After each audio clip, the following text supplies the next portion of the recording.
All right, you ready to go? Okay, so hello everybody and welcome back to another episode of Wonky Weekly. I'm Rashaan James II. And I'm Sid Solomon. It's gonna be wonkerful. Aw, that's actually not so bad. I can't take any credit for that. That was entirely my wife, who's now sticking her face out of the door. She's so excited. And that's probably why I like it. Thanks, Gretchen. Of course, the first thing I do right is my spouse's fault. Of course. Hi, Rashaan. How are you? I'm well. How are you, Sid? I'm good. I'm tired. I'm a little tired. We just had our daylight savings time spring forward, which I love for the light, but maybe not for my sleep. We've had a busy weekend in my workplace at the Play That Goes Wrong. You know this. I don't know how many of our viewers know this. I'm an understudy at the Play That Goes Wrong off-Broadway, covering 5 different tracks in the show. And I've been on all weekend, which is great. I love it. But lose some sleep and a long weekend of shows. And I'm a little tired. Yeah, how about you? I'm tired, very tired. I filmed self-tape number 41 and self-tape number 42 today. I am sick of self-taping. I feel bad saying that sometimes because like the opportunity, and it's mostly not even course calls, they're appointments mostly, but they're submissions. But still, like the amount of time and effort that I am putting into making these tiny little movies, these baby movies of myself is getting insane. I'm ready to be back in the room. For sure. But at least, you're the star of each of these movies. Yeah, I sure am. I don't know if that's a good or a bad thing as a chorus boy. So today's episode is one that we have alluded to in the past, and I have a feeling it's going to be a super wonky episode. Rashaan, what are we talking about today? The 2022 nominations and election policy for officers and councilors for Actors Equity Association. You have that written down. The 2022 nominations and elections policy for officers and councilors for Actors Equity Association. All right, folks, here it is. The policy. Right here, 17 pages worth. I told Rashaan I printed it out specifically so you could see that it is a 17-page long document that outlines all of the procedures and rules for how this year's council elections are going to take place. So as promised, Rashaan and I are going to go through this document with you to translate it. Rashaan, tell me, so you're currently on the council. So obviously you were part of the body that voted on the final vote to approve this document. Do you currently serve on the Election Procedures Committee? I do. I serve on election procedures. Election procedures is one of those, as Ruth said, it's like the wonkiest of the wonky committees because we get into the nitty gritty of all these crazy rules that we're about to read. Mm-hmm. So I do sit on election procedures where this document started. So this document came in election procedures to the full committee. And what we did is we got the lawyers, our chair, a couple staff members, and then the full committee to talk about the changes that we needed to make from last election, and then whatever additions we would need to make. And then that document, a draft of that document, came to the National Council last month. All right. Are we ready to dive in? I am ready to dive in. All right. I will let everybody know that this document is currently available in the member portal on the Actors Equity website. If you log into the member portal, you go to the Get Involved section and click on Governance, scroll down in the menu, and you will see it says 2022 Officer and Council elections, and you can click, and this document is there for you to read through. So if you're watching this, feel free to pull up the document and follow along with us as well. Right. So I'm going to start right here at the top of page 2, right at the front of the document. I'm just going to read this section here. The 2022 nominations and election of officers and councilors shall be governed by this nominations and elections policy, the Actors Equity Association Constitution and bylaws, additional rules approved by the National Council, and applicable federal law. So right there at the top of this document, it's outlining for us that this election is going to be governed by all of these things.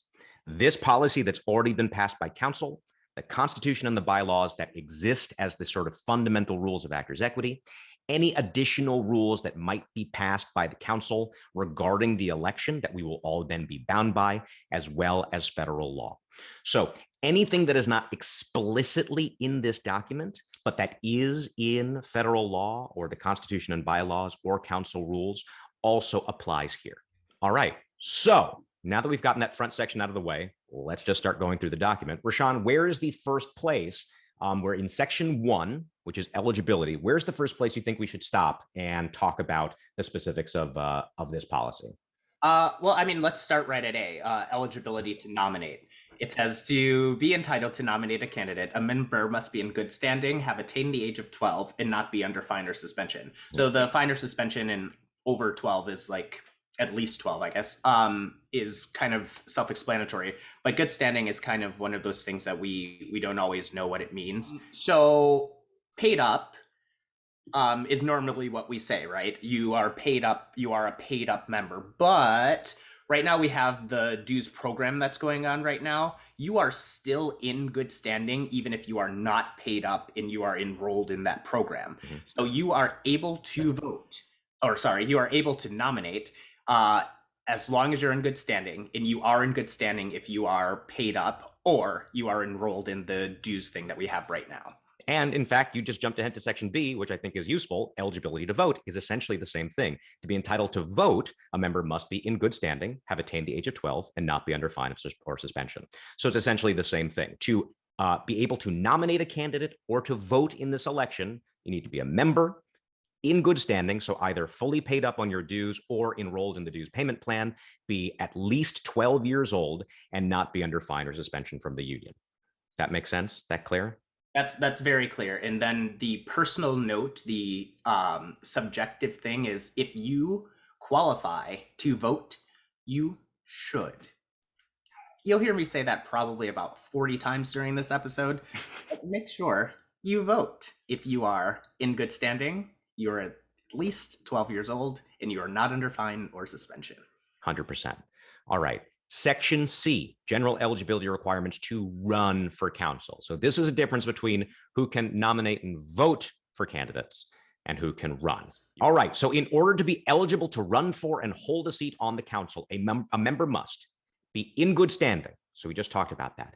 Have been in good standing for the 2 years prior to nomination. Have attained the age of 18. So you must be at least 18 years old to run for council. Not be in conflict of interest as defined by the bylaws. We'll come back to that. Not be under fine or suspension. Great. And meet the applicable residency requirements and employment category qualifications as set forth below. So let's stop right there.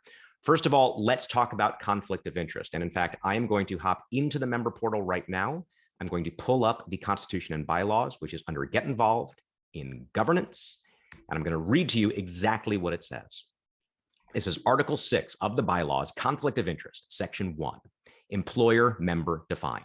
An employer member, it's in quotes here, within the meaning of this bylaw shall include any member who meets any of the following provisions related to theatrical employment. Employs stage managers or actors. Is a producer, artistic director, managing director, or executive director, or is listed or billed as such, whether under an equity contract, code, or other internal membership rule, or on a non-equity production. Signs contracts on behalf of an employer. Post bond with equity as a signatory employer or guarantor. Is registered to do business as a theatrical producer. Is a member of a producers or managers association, or is a theater owner or theater leaseholder. So that's A, B, C, D, E, F, G. That is 7 things. If you fall into any of those 7 categories, then our bylaws, equities bylaws, define you as a employer member, and that places you in conflict of interest. If you meet any of those 7 criteria, you may not run for a seat on the National Council, and you cannot hold a seat on the National Council. So if you were to get elected and then fall into one of those criteria, you would then have to resign your seat. All right. The rest of Section C outlines a couple of things. They are a bit wonky, so bear with us here. A member who holds an emeritus status on the council must indicate that they are resigning that status in order to run for election. For those who don't know, the council has a handful of emeritus councilors who hold honorary seats on the council. They are people who are entitled to come to all of our council meetings, to speak at our meetings, but they do not have the right to vote at our council meetings. If any of those folks wanted to return to the council as regular councilors who could vote, they would have to state that intention to get rid of their emeritus status. I don't see that happening anytime soon with any of our emeriti. Do you, Rashaan? I don't. And if you want to read exactly what our bylaws says, and I'm actually not in the bylaws, but I believe it is Article 3. It's either Section 4 or 5. Oh, Sid is checking. Oh boy. Article 3, Section 5. That's incredible. This tells you how much time I spend in our Constitution and bylaws. It's really ridiculous. If you want to actually read what the emeritus is and how it functions in regards to the bylaws, that's where it is. Page 18. Well done. All right.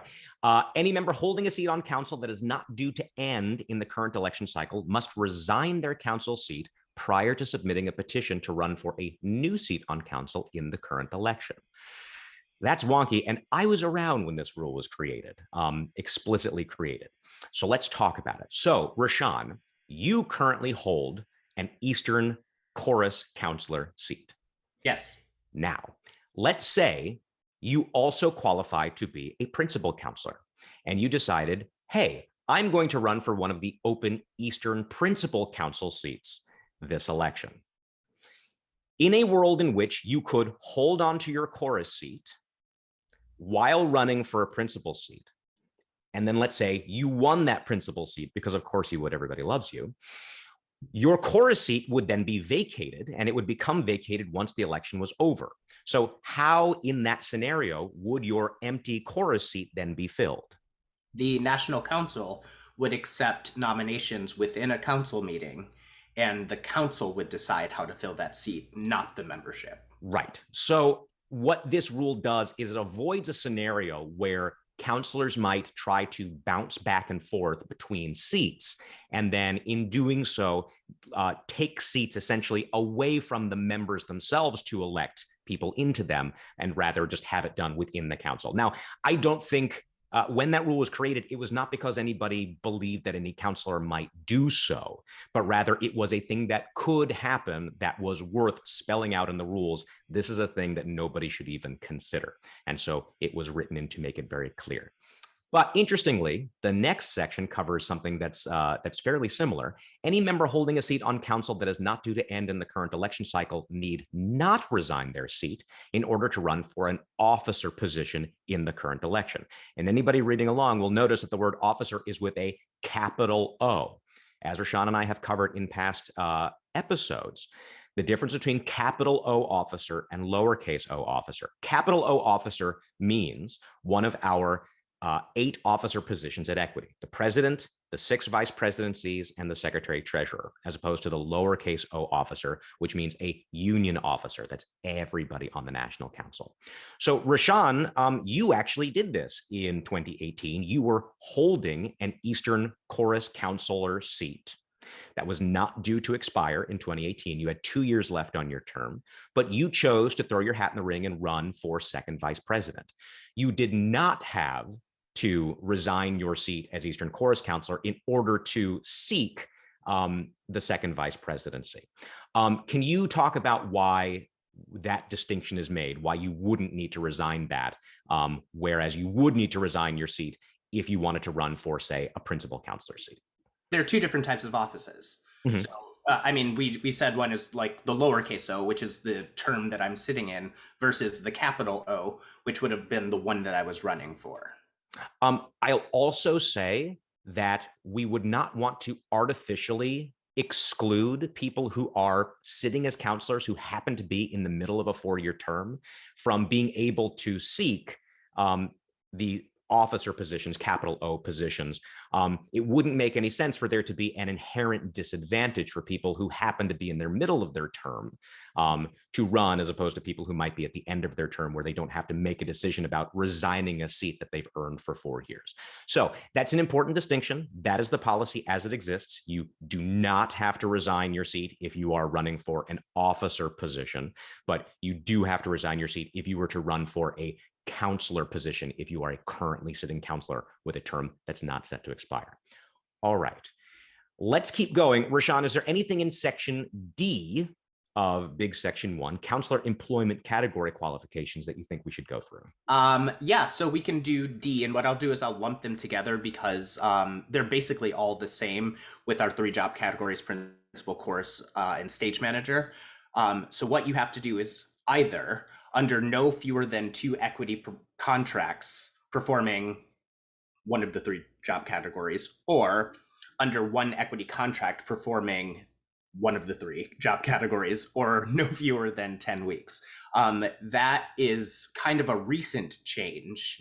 It was 2 election cycles ago, I believe, that we changed this, where there were different job requirements for each job category. Now they are all in alignment to, you just need one or the other of those things. And the way I always think about this is, let's say a person has been an equity member for 15 years, but they've been working in the same Broadway show for that entire time. It wouldn't make sense to say, well, you have to have worked on 2 equity contracts in order to qualify to be a counselor. Working for 15 years on an equity contract, even if it's just 1 equity contract, certainly qualifies you. So if you've been working on 1 contract for at least 10 weeks, or you've worked on 2 equity contracts in your entire career, you are qualified.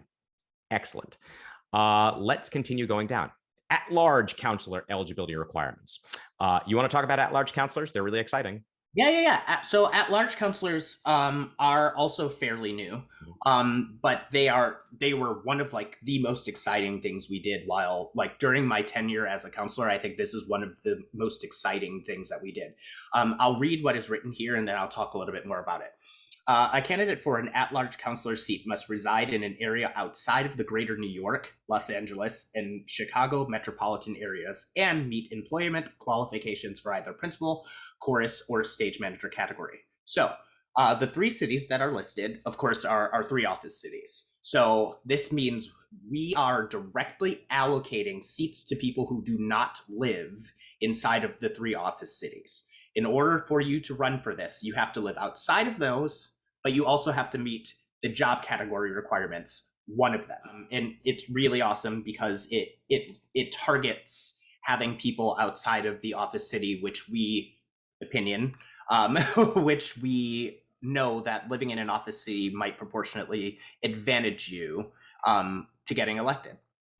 And shared opinion, because we agree on this. If I'm remembering correctly, when I was elected Eastern Regional Vice President in 2018, at that time, after the elections of 2018, every single person sitting on the Eastern Regional Board, meaning every single person who was elected to the National Council from the entire Eastern region, was from the New York metropolitan area. So that's not a great recipe for representation.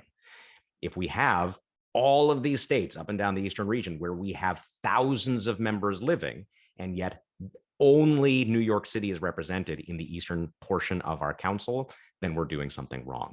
Regional qualifications is pretty simple. In the member portal, where you have your address listed, that should be your permanent address, where you live, where you get your mail, where you consider your residence. That address is the address that determines where you are eligible to run for council, whether as an Eastern, Central, or Western counselor. So make sure, if you are planning to run for council, that the address in the member portal matches your actual permanent residence. And that is how you will be qualified to run. Our regions are a little kind of askew. So if you are unsure of where your address falls, it's done by state. There are 2 places where you can find where our regions are. The first one is handy dandy. It's in the election 2022 page. It'll show you where your state falls in one of the 3 regions, but also there's another place inside of the member portal that just is under, I believe, how we operate. Home about equity, how we operate. Yeah. So that shows where our regions are also. Just in case you're like, I feel like I might be in Central, but you're actually in the West. So make sure that you go look to see that your state is in the region that you think it is. So Rashaan, you want to do a little equity region pop quiz by state? Maybe it'll help demonstrate just how confusing it can be. How about I give you a state, you tell me what region. Ready? Let's do it. All right. Colorado. Western. Very good. Minnesota. Central. Good. New York. Easy. East. Okay, let's get harder. Texas. Western. Very good. Tennessee. Eastern. Very good. Ohio. Central. Yes. One more. Kentucky. Central. Very good. Well done. Bravo. Texas is really the hard one. Texas is the hard one because I always think it's in the central, and I have to remind myself that it is a Western. It is part of the West. I worked in Dallas, and I've worked in Houston, and both times I called the central office, and it's like, call the West. All right. Let's move on from that diversion.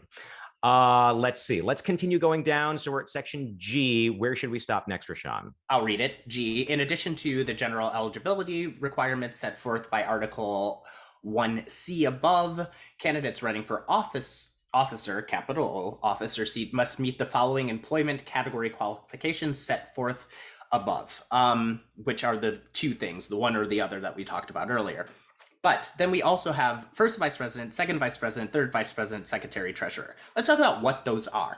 Our first vice president is the principal vice president. Our second vice president is the chorus vice president. The third vice president is the stage manager vice president, which means first vice president, principal qualifications. Second vice president, chorus qualifications. Third vice president, stage manager qualifications. Then we have the secretary treasurer, another capital O officer. That person can have filled any of the three of those. So there's no requirement for a specific job category for the secretary treasurer. I think we can move on to the next section. Great. All right. So section 2 is nominations for officer and counselor seats. So this has to do with, say you've chosen to run for the National Council, you need to get nominated. How does that work? Nominating petitions, section C. I'll read this. To be nominated for any office or position, a member must obtain the signatures of no fewer than 17 members in good standing from the applicable region. Nominating petition signatures must be accompanied by the member's printed name and member identification number. All nominating petition signatures must be on an original or copy of the official nominating petition. Signatures on any other documents will not be accepted. Photocopied, scanned, and emailed signatures are permitted, provided that the original signature is on the original or copy of the nominating petition. Don't worry, we're going to go through all this. Candidates may submit more than one copy of the petition. In determining the requisite numbers of signatures on a nominating petition, the candidate's signature will be counted. So let's put that really simply. On the 16th of March, on the Wednesday, probably the day that we're going to publish this episode, the nominating petition form will become available online. It's a very simple form you print out. It says on the top, a place for you to fill in your name and the position that you want to run for if you're running for council. So if I were to run, when I've run in the past, I say, I, Sid Solomon, want to run for the position of Eastern Principal Counselor. And then there are a list of boxes, a row of boxes underneath where your fellow members can write their names, write their member numbers, and then sign their names. And that is how they choose to nominate you. Now, anybody who is going to nominate you needs to be a member in good standing. So again, they either need to have their dues currently paid up or part of the dues payment plan that we talked about. They can be in conflict of interest and nominate you. You only need to be in good standing and, as we mentioned before, above the age of 12 and not in fine or suspension. Now, when it comes to the real specifics, you can print out the nominating petition form. You can collect signatures in person. You can fill the entire thing out. I think there's usually 20 slots for signatures on the form, and you can get people to sign it in person. You can also email the form to people and have them attach their name and their signature via PDF, whether that's done using Adobe or using the, I think I usually use the preview function on Mac. It's really easy. You can do it electronically. You can have somebody fax you back their signature. All electronic methods are fine, as long as it's done on the actual version of the form. Somebody can't take a piece of loose leaf paper out of a notebook and write, I hereby nominate, and write a number inside their name and then submit that. That will not count. It has to be done on the form, whether it's printed out or emailed or anything. And you can have 20 signatures on one page. You can have one signature on another page. Rashaan, typically when I've run in the past, when I finally hand in all of my signatures, it's usually on, I don't know, 20 something pages worth of signatures, some that are completely full, some that might have one or two. A lot of them are usually just one page that one person has sent me back with their, digital signature on. And Rashaan, 17 signatures are required. They must be from the region in which you are running. So Rashaan and I both live in the Eastern region. When we have run for Eastern seats, only people residing in the Eastern region can sign our petition. So our friends in Colorado and Texas and Minnesota and Tennessee, they can. Oh, Tennessee, they can, but not in Kentucky. And Rashaan, when the number that's required is 17, how many would you suggest, if a person is running for council, how many signatures would you suggest they submit? I always have doubled. At least double. There's no wrong, or there's no reason to not at least double it, just in case. It's the first. This is the first step at your whole career when it comes to it. So it's the step that you need in order to run. So I say at least double it. So the rest of this section, I think we can go through pretty quickly. It lays out when the signatures need to be submitted by, which is by 2 p.m. Eastern, 1 p.m. Central, 11 a.m. Pacific time on Wednesday, April 6th. They all must be received by the election staff via either mail or email by that time. If a candidate mails or emails the nominating petition and or any administrative forms to Equity, there will be no presumption that Equity has received them before the deadline. Therefore, the candidate who chooses to mail or email their nominating petition and or administrative forms is urged to do so with sufficient time for receipt by the established deadline and to check with the appropriate election staff to ensure that all materials have been received. Contact information for the election staff is provided at the end of this document. Nominating petitions and or administrative forms received after the deadline will not be accepted. And the untimely receipt of a nominating petition and or the required administrative forms will invalidate a member's candidacy. Will not be accepted, will invalidate a member's candidacy. That is written, it is clear, it will not be fudged. Can't be. Hard no. So just a very clear way of saying, make sure you get things in on time, and it is on the candidate to get a confirmation from the election staff to make sure they've been received. Section H, this goes back to the signatures on your petitions, and this is super important. This is verification of good standing status of nominators. It is the responsibility of each candidate to ensure that the members who sign their nominating petitions are members in good standing and reside in the applicable region.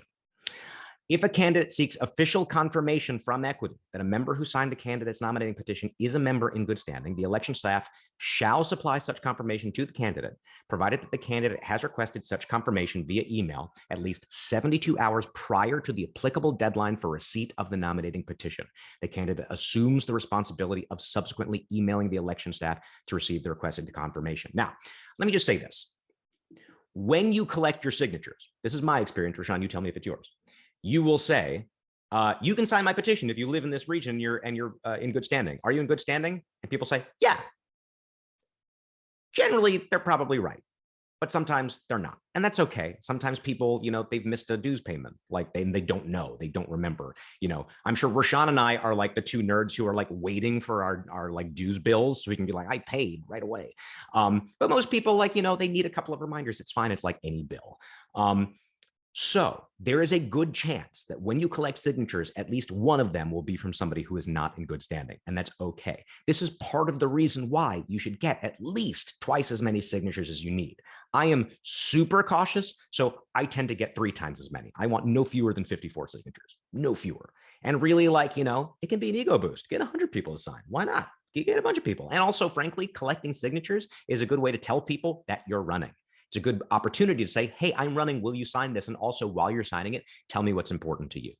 So this rule says it is your responsibility to make sure that you know that at least 17 of the signatures that you've submitted are from members in good standing. Now, if you want to, you can go through that list and contact the equity staff and say, can you confirm for me that this person is in good standing? And you have to do that at least 72 hours before the end of the deadline and all that kind of stuff. That's all fine, and that's provided for. My suggestion, don't do that. My suggestion, my personal opinion, don't make the election staff do that work. They're going to be overworked as it is. Just get a lot of signatures. Just get way more signatures than you need, and then you won't have to worry, because then even if a whole third of your signatures are invalid because those people aren't in good standing, you don't really need to worry about it. But that rule that we just read details how you would go about finding out from the election staff if people are in good standing. And then finally, the last part of Section 2, resignation of nominee. A candidate or officer for counselor may not resign their nomination after Monday, April 11th, 2022. So we talked about that if you collect signatures and fill out the packet, you need to get it in by 2 p.m. Eastern on the 6th. Once you've done that, and once all that information is collected and verified, you will be on the ballot. And once you've gone through that process, if it gets past April 11th, if you do not actively tell equity and their staff, I changed my mind, I don't want to run, your name will be on the ballot. If you go through this process and then change your mind, if you don't want your name on the ballot, you have to submit a resignation by April 11th. You can't do it after April 11th. And that date just needs to be spelled out again so that there is a specific rule that is uniformly applicable. Whew. How are we doing so far? Pretty good, pretty good. I mean, we're doing the wonky thing, but I think that's really exactly what we need to be doing so that we make sure that everybody understands everything about this packet. All right. Section 3, campaigning and access. Rashaan, what's the next thing we should talk about? We should talk about candidate statements, only because candidate statements is the thing that takes up literally most of the time in election procedures. It's the thing we talk about the most. So it changes slightly from election to election. So let's just make sure everyone understands. Even if you ran last election, there might be one little thing that is different. I want to make sure that nobody is outside of the bounds of what this election requires. Right. So yeah, I'll read it. Mm-hmm. A, candidate statements. 1. Officers and Councilors. A candidate statement and a photo, if supplied, will be included in the member portal of the equity website for each nominated candidate, including those candidates running unopposed. Each counselor and officer candidate may submit a statement of not more than 250 words. Candidates for officer or counselor positions are responsible for submitting the final type statement to the election staff by no later than 2 p.m. Eastern Time, 1 p.m. Central Time, 11 a.m. Pacific Time on Wednesday, April 13th, 2022, either by email or by mail to the equity office. I'd say do not mail. I would say email if you can. Always email. Always. Number 2. Candidate statements together with the candidate photos will be in a printable PDF format and prominently placed on the member portal of the equity website in the same order as they appear on the ballot. This is when you're voting. If you want to go look at the PDF and say, Rashaan James II, and then you go to my photo and then you read what I've written so that you can do both things at the same time. If you'd like to print it or if you want to do it with it in front of you on the equity website. Because the ballot itself will only have the names. It'll have the names of the candidates and a place for you to check it off. And again, the ballots will be paper ballots that you'll be filling out at home. So the order of the candidates with their statements and their photos, like Rashaan said, is in the same order as the placement on the ballot, so you can have them side by side very easily. Now we get into the specifics of candidate statements. Candidate statements are strictly limited to 250 words. If a statement contains more than 250 words, only the 250 words will be printed. I actually was a victim of this by mistake. I had 254 words, and I believe that I was like, oh, I'll go cut a couple words. and I didn't remember to. So if you look back to my original statement, the last 4 words of my statement are missing. They're literally not there because staff said, okay, bye, truncated. And everyone is treated exactly the same because that's what we have to do. Great. So now here's the specifics of how words are counted, which we have to like. I'm excited to do this because the committee spends so much time on this, and I'm so excited to talk about it. Dates and acronyms, like Lord TYA 1992, will be counted as one word. Words in italics are permitted. Oh, that's exciting. Ah. 2, candidate statements may contain URLs/links. Website addresses are counted as one word. That means if I'd have www.rashaanjames2.com, that is not www one word, RashaanJames2 one word. It is all one word. One word. URLs addressing the following, the @ symbol are counted as one word. So @RashaanJames2 also counts as one word, even though it's my full name. Sid, do you have something to say? I just want to ask you a question, and I'm going to ask you a hypothetical question. And I know for certain this is the kind of question that gets asked in an election procedures committee meeting, just to give folks a sense of how deep these conversations get. So you're saying, Rashaan, that if I included a link in my statement that was www.sidsolomon.com/RashaanJamesIsApoopyhead.html, that would only count as one word? It sure would. But don't do that. But don't do, no, I'm not going to do that. Number 3, words divided by slashes, hyphens, or other punctuations are counted individually except for officer titles like vice president, which are counted as one word. So I can't even think of something that is hyphenated. Things that are hyphenated are 2 words, unless it is something that we use as our capital O officers like vice president. It's super interesting to me that vice president in our constitution and bylaws is not hyphenated. Correct. I do not know why it is ever styled as hyphenated. I don't know why that's specifically in this document, but that is okay. I don't know. Number 4, cities and states are counted as one word. So New York City is one word. Interesting. Yes. Okay.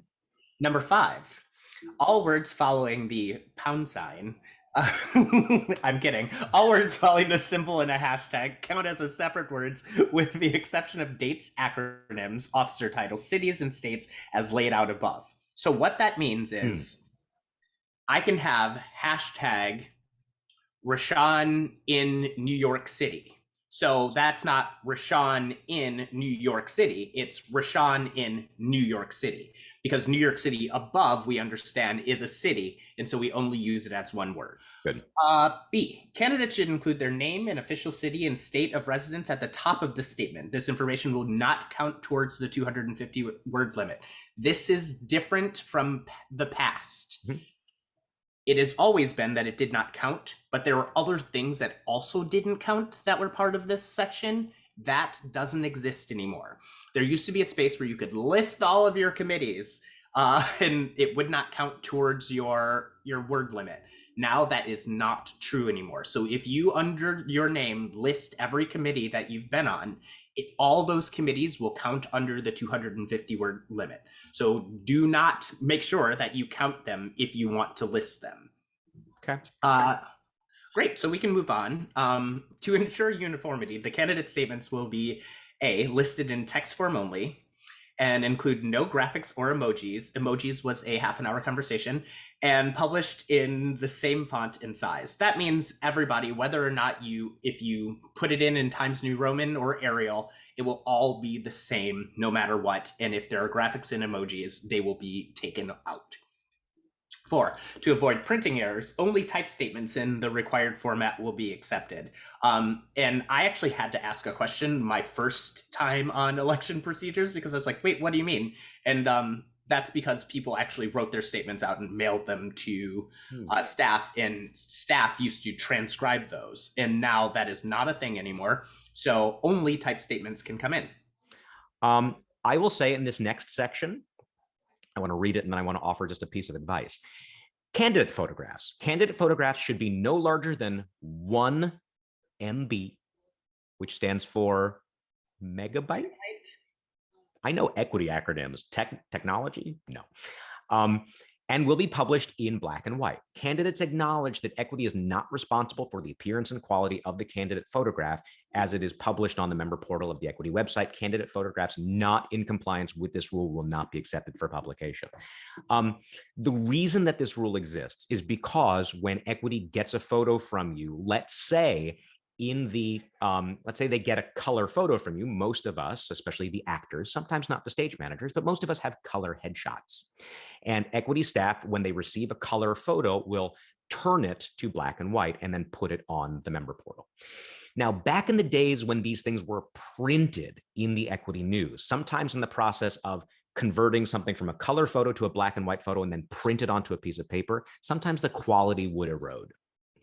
And having this rule makes it really clear that nobody should see it as a disadvantage to their candidacy that equity was unable to print your picture and make you look as really, really good looking as you intended to be. I will just say, as a pro tip from somebody who's run before, convert your photo yourself from color to black and white. If you need help on doing that, reach out to me, reach out to Rashaan. We'll help you do it. There are a lot of very simple apps that you can use to convert it yourself. That way you can be in control of that process, and equity will receive your photo already the appropriate size, already the appropriate colors, and then all they need to do is then put it on the member portal, which makes it super easy. That is a tip from me to you, having done this before. For candidates running for officer and counselor positions, the deadline for the receipt of the candidate's statement and photo by the election staff in New York, Chicago, or Los Angeles equity office for posting on the member portal of the equity website shall be no later than 2 p.m. Eastern, 1 p.m. Central Time, 11 a.m. Pacific Time on Wednesday, April 13th. That means get all those things by those times. Number 2, candidate statements and photographs must be submitted by email or by mail to election staff. Do not mail. Do not mail. Do not mail. Just email it. Just email it. That's really great. 3, candidates are responsible for checking with election staff to ensure that equity has received their statements and photographs. If a candidate mails or emails their materials, there will be no presumption that the equity staff has received them before the deadline. No excuses for late filing will be allowed. Therefore, the candidate who chooses to mail or email these materials is urged to do with sufficient time for receipt by the established deadline and to check with the appropriate election staff to ensure that the materials have been received. This means do it early, and then if you've done it early enough, check. Easy enough. Just send the email. Number 4, candidate photographs and statements received after the deadline will not be accepted. Untimely receipt of a candidate's statement and or photo will preclude publication on the member portal of the website. Don't be late. All right. So section D, candidate mailings. There's a lot of stuff under here. Section D is candidate mailings. Section E is candidate emailings. Section F is general rules regarding candidate mailings and emailings. All 3 of those really are part and parcel of each other. And if I'm remembering correctly, Rashaan, all 3 of these sections, all 3 of these things are a requirement of federal law. These are things that equity has to make available, opportunities that equity has to make available to people running for officer seats, small o officer seats, because federal law requires them to. So I'm not going to read the thousands of words here, but I'm just going to go through this very broadly and give you a sense. Every person who runs for council has the opportunity at their own expense. So if you're the candidate, the money would come out of your own pocket to mail materials to the members of the union or a segment of the members of the union. It's a long way of saying, if you've got a bunch of money and say to equity, I want to mail flyers to every member living in the Eastern region, equity will say, all right, we will set that up for you. We will establish what the cost is. We will take we'll set you up with a mail house that will do that for what is frankly a lot of money. We will give the mail house the addresses of every person that's being mailed to that you've requested. They will do it. So you personally, the candidate, are not going to see everybody's address. And then the mail house will mail all that stuff out. The members will receive that information. You will have paid for it. And on the mailing itself, it will say, not paid for with Actors Equity Association funds. You have to put that on your mailing. So it is clear that the union is not assisting you in any way in distributing this other than what's required of them by federal law. They need to make this avenue available to you, this opportunity to send physical mail to the membership or a subsection of the membership at your own cost. Same thing with candidate emails.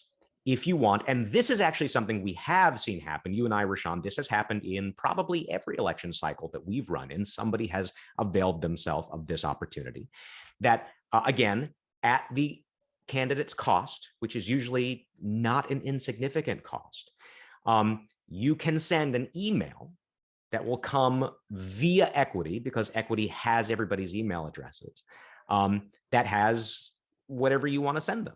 Information about your candidacy, your name, your picture, your candidate statement, whatever you want. And again, the union has to make this option available to you. And when you receive it as a member, it will say this email is not an official communication from Actors Equity Association and has not been transmitted at the union's expense. And even more than that, and this is laid out in the rules, all of these email messages must end with the following statement. Actors Equity Association is required by federal law to comply with all reasonable requests by candidates for union office to distribute campaign literature at the candidate's expense. The preceding message, the one you just got in your email, has been prepared by the candidate. It has not been endorsed or reviewed by Actors Equity Association. The candidate has not been provided with your email address and will not receive any responses. This message is being transmitted by an independent electronic communications company that has signed an agreement with Actors Equity Association that requires the company to guarantee the confidentiality of your email address. That really lays it out for you. And again, the next parts deal with confidentiality of addresses and email addresses. And it also says, and this is important, Equity may not refuse to process or distribute any candidate's literature on the basis of its content, nor may it edit any candidate's campaign literature. So if you receive a mailing or an emailing from a candidate and they have used this system that Equity has to set up because of federal law and the candidates paid all this money, if you find what they said objectionable, there is nothing that Equity could have done about that. Equity is not allowed to preclude a candidate from what they say. And that's in one of these mailings or emailings that they're paying for, or really across all of the election. The union itself as an institution does not get to have a say in how candidates talk about their candidacy. That is a right protected by federal law. Really quickly, inspection of membership lists. Each candidate shall have the right on one occasion during the 30 days before the ballot count to inspect but not copy a list containing the names and last known addresses of all Equity members. Candidates inspecting the list must maintain the confidentiality of all personal and address information regarding members. Equity shall not discriminate in favor of or against any candidate with respect to the membership list. So in the years that Rashaan and I were running for council, if we had wanted to, in the 30 days prior to the day that the ballots are counted, to sit down with a hard copy of the list of current Equity members and their addresses. We could not make a copy of it, but we did have the right to look at it. And then finally, as I mentioned, Section H, freedom to exercise political rights.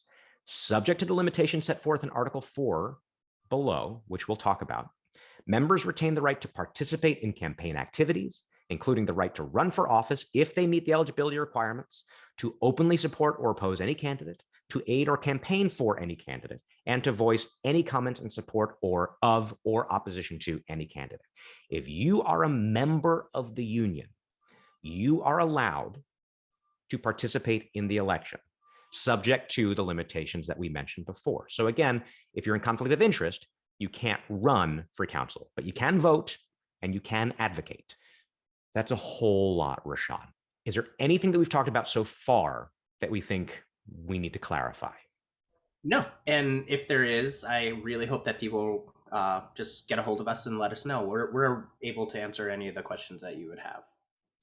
All right, so we have talked about a lot. So what we're going to do is we're going to take a pause right here, take a break, and we're going to come back for part 2 of this episode, going through the elections and nominations policy for 2022, and we'll cover the rest of the 17-page document. So once again, I'm Sid Solomon. I'm Rashaan James II. And we will see you back here real soon. And again, Rashaan's not really a booby head. Sometimes.